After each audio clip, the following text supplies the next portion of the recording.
What's up, everybody? Welcome to another video. Today I want to discuss my October language goals. Now, this month is all about Norwegian, and that is what I'm going to be concentrating on. If you want to follow me on social media, you can. It's at Seabolt Speaks everywhere. I'll obviously make updates on there more so than here because I can just type a sentence. But anyway, let's get into what my goals are. So, my goals with Norwegian are to continue to do kind of this ANAT thing, right? I'm calling it like all Norwegian all the time. I just try to have Norwegian on, listening to it, or whatever the case may be, which has really helped my listening. I don't have to tell anybody that, but that's kind of obvious. But just getting better at everything in it. So the first thing that I want to do, I have a goal sheet set here, and I'm going to come back to it and see what I did at the end of October. But my goal, number one goal is to, well, these aren't in any order. These are just how I listed them, I should say, but is to finish the Mystery of Nils. Right now, I am on chapter 14. There are 27 chapters. The last chapter may even just be kind of a recap. I'm not sure, but is to finish that book. And it's not a long book. It's not, like, it's not even like the size of like Charlie and the Chocolate Factory, right? Like, it's pretty small. Like, the chapters are, you know, sometimes a page. Like, they get a little bit longer as the book progresses, but it's just little short segments. I mentioned that in a video in the past, like I think in my past video, but I just want to finish that. And I think a lot of that is, the book is designed to teach people from like an A1 and an A2 level of Norwegian, and so it's done in simplistic grammar and vocabulary, and the book has helped a lot. I have read each chapter multiple times. Some of the chapters, even like chapters 1, 2, 3, 4, like I've read like 5, 6, 7, 8, 9, 10 times, just going over and over, refreshing that vocabulary. The book is really good about getting vocabulary in front of you and continuing to use it, which I really, really like, or they'll ask kind of the same question over and over, which I really, really dig. But anyway, finish Mystery of Nils.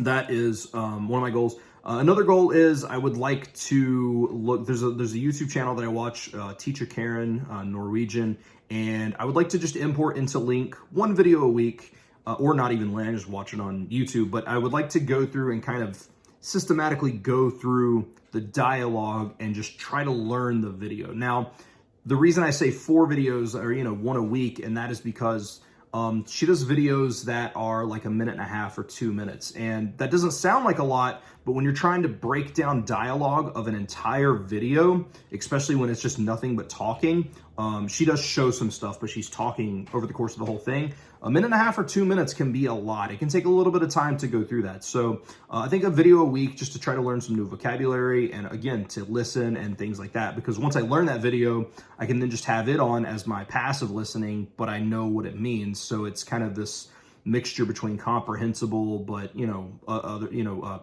like passive listening as well.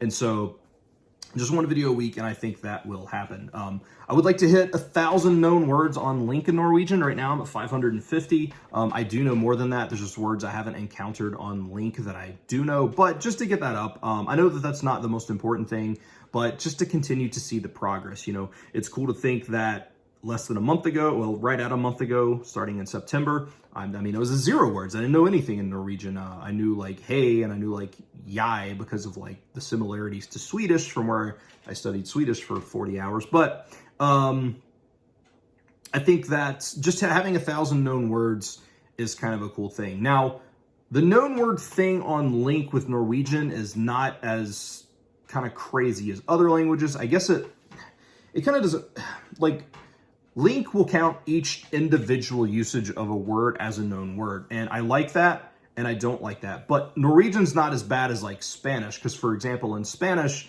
if you know how to say I need, but for every pronoun, well, you've learned like 6 words. And then if you learn it in multiple conjugations, literally that one word is, I mean, 1,000 words.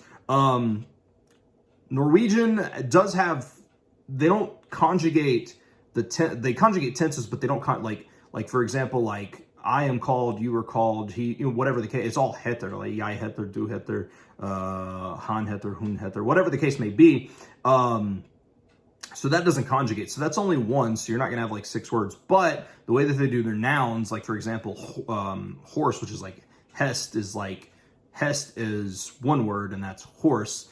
Hesten is the horse. Hestene is the horses. Hester is horses. So that's 4 different words for technically only 1, but it's still not as bad as other languages. the point being, that was on a rant. You guys know how I talk all the time. Just knowing 1,000 words, I think, would be super cool. Just, again, to see the progress slowly go up. And technically, at the end of the day, if I do know that, I do know how to use that word in that way. So it's still technically a word. But anyway, that is the goal from there. I do use Duolingo for Norwegian. I do think that Norwegian Duolingo is probably the best course on Duolingo. If they had stories, it would bar none be the best course on Duolingo. It's the longest tree, but there's also, it has the most, like the notes are expansive. It's like reading a grammar book. Duolingo has helped me tremendously. And I know that Duolingo gets a lot of flack. I don't use it for, it's not like I use it a majority of the time. If I even use it for an hour a day, I'll be doing something else for 3 hours a day. Like I still use it as a supplement, but I do think for Norwegian, it is absolutely incredible. Very expansive. The skills aren't like one or two, like lessons, or it'll be more. Sometimes it's adjectives was like, it was like 10 lessons to go up a level.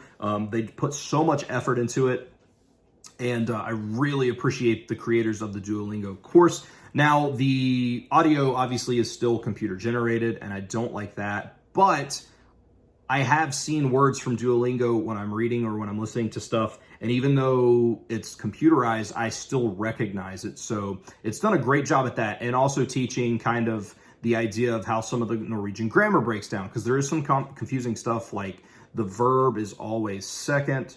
So like if you have like, I am called, it's jeg heter Jonathan, I am Jonathan. But if I'm asking, what are you called? It's not what are you called. Called still has to come second. So it would be hva heter du. Like that heter has to come second. Like it's, unless it's a question, and then it's kind of, I did a bad job explaining it, but I'm not a Norwegian teacher. But it's still little things like that. And the constant repetition and practice has really helped me in my grammar of Norwegian. Is my grammar great? Absolutely not. I've been learning for a month, but it's still, it has helped me very, very much. So I want to finish milestone 3 of Duolingo. I'm about 5 topics from the end of milestone 2 going into 3, but I want to finish 3 and be at milestone 4.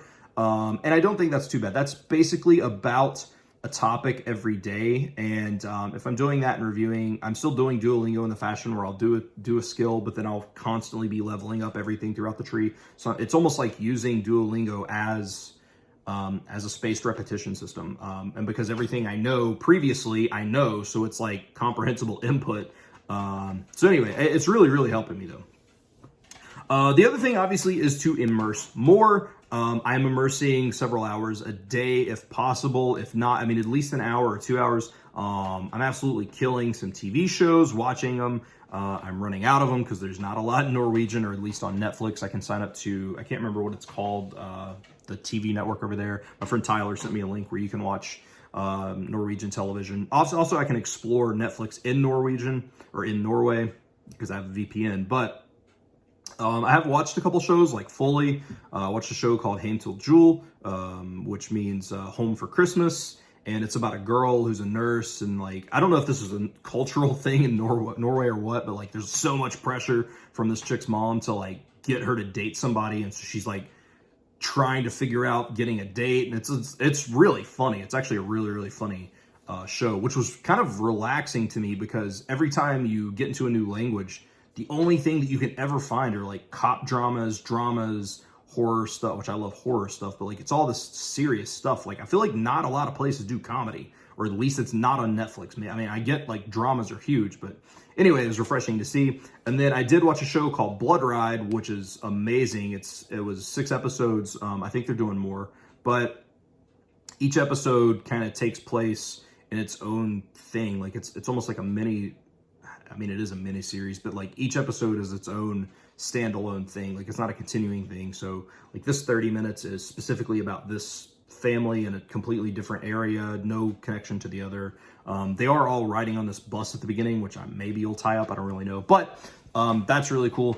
There are some movies and stuff, and I still want to watch the show about Ragnarok. They have that show called Ragnarok, so I'm gonna watch it as well, but just immerse more. So that is it. And then the last thing is, perhaps, this is a maybe, this isn't a guarantee, because it kind of depends on where I feel comfortable. I don't really need to do this, because the only reason I would do this is to practice, but